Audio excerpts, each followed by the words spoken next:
Olá, olá! Ter dor é algo horrível, mas ter dor e não ter um diagnóstico é muito mais sofrido, principalmente para aquelas pessoas que projetam o pior cenário possível. Isso porque nossa mente, ela pode ser nossa aliada, mas ela também pode ser nossa inimiga. As informações que a gente introduz como verdadeiras passam a ser realmente verdadeiras para a nossa mente e o nosso corpo passa a trabalhar em conformidade com aquela verdade que nós introduzimos ali. Vou falar um pouquinho com vocês hoje sobre pessoas que acabam colecionando diagnósticos que elas não têm mais. Por exemplo, existem de fato doenças crônicas, mas existem aquelas doenças que são ali pontuais. Eu tive uma conjuntivite no olho, eu tive uma inflamação na garganta, eu fiz um esforço, machuquei o meu ombro, eu tive uma tendinite, já foi, já resolvi, já tratei, já passou, mas a pessoa às vezes ela acaba introduzindo uma informação de que aquele quadro, aquela dor será para sempre. E aí a mente aperta lá o botãozinho de corpo, para sempre, vamos trabalhar com essa verdade, de que a dor é para sempre.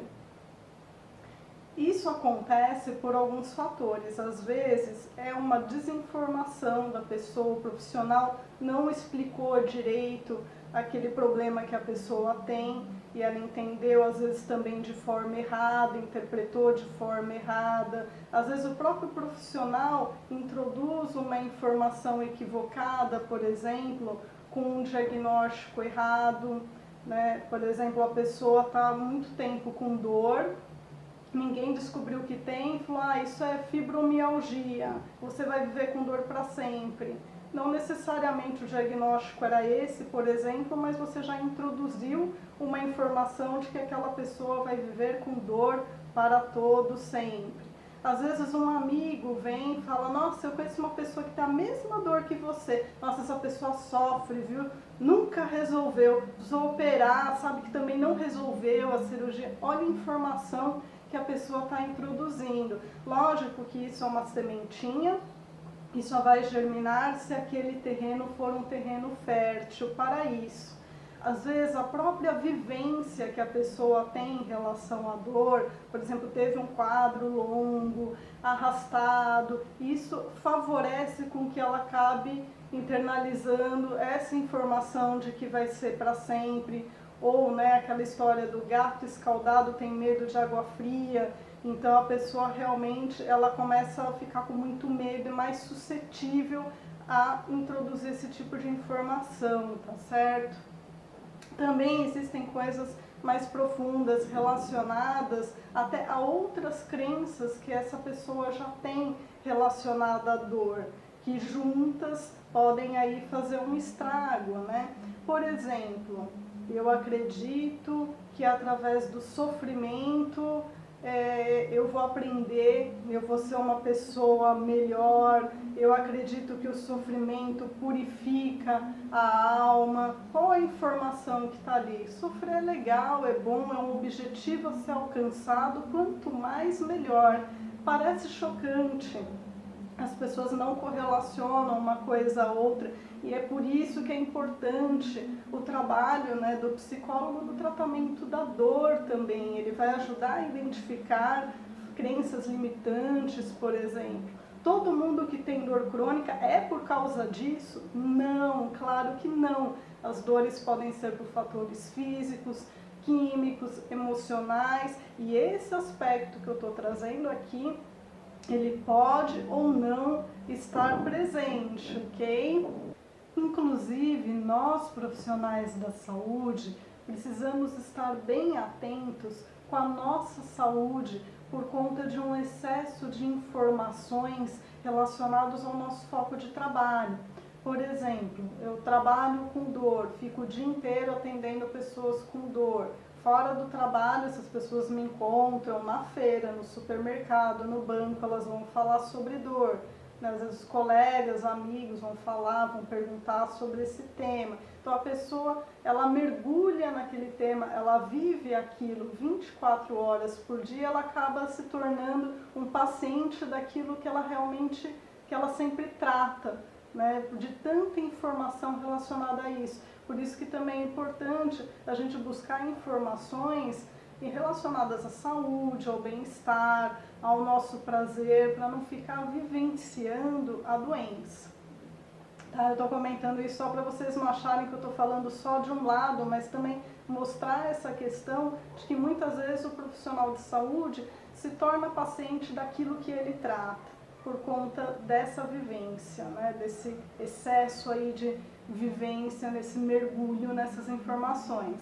Mas voltando ao raciocínio que eu estava fazendo, que isso serve para todo mundo?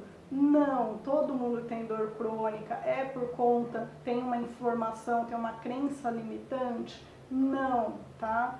Mas, assim, fiquem atentos a algumas coisas. Por exemplo, se você é aquela pessoa que sempre tem um problema de saúde, resolve uma coisa, aparece outra, resolve, aparece outra, tem sempre uma coisinha, né? A pessoa vem até com esse discurso, sempre tem que ter alguma coisinha.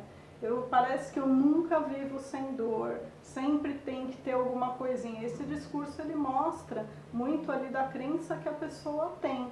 E o corpo, como eu já disse, passa a viver em conformidade com aquela crença e ajudar nessa manutenção. Se sempre tem que ter, então vamos lá, vamos sempre tem que ter, ok? Então, assim, outros exemplos que eu vou trazer aqui da clínica, né? Então, a gente vai dar alta para a pessoa porque ela teve um diagnóstico, tratou, tá bem, resolveu, vamos dar alta e a pessoa fala: nossa, mas não é melhor fazer um exame para ter certeza? Ou seja, a pessoa não acredita, ela não tem certeza que ela está bem, embora os fatos mostrem para ela que ela está bem.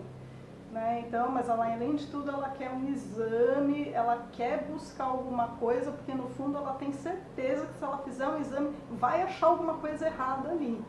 Né? Então, cuidado, né, com isso daí, né? Uma outra questão, né? Às vezes a gente vai dar alta, aí a pessoa fala: eu estou aqui há 3 meses tratando, mas você sabe que eu sempre esqueci de te falar que eu tenho uma outra dor que a gente nunca tratou? A pessoa te vê toda semana durante 3 meses, se não te falou, é porque não era importante, mas aí no momento em que vai ter alta, no momento em que a gente, né, coloca, poxa, agora foi resolvida essa questão, aí o corpo já vai mudar o foco, né? Então tem que ter outro foco agora, vamos manter esse mecanismo da dor, né? Ou, por exemplo, a gente fala, semana que vem, então, vamos dar alta, orientações sinais altas, alta porque você está bem. Aí a pessoa volta na semana seguinte, nossa, começou uma dor nova. Pode ser coincidência? Pode, gente, sempre pode, mas também pode ser um pouco esse processo, esse mecanismo da manutenção da doença, da manutenção da dor, por conta de crenças limitantes que a pessoa tem. Se você está puto da vida com o que eu estou falando, é porque de alguma forma você se identificou com alguma coisa. Procure ajuda. Na pior das hipóteses, você vai chegar à conclusão de que isso não é para você. Na melhor das hipóteses, você vai dar um passo enorme em direção à sua saúde, ao seu bem-estar. Até a próxima!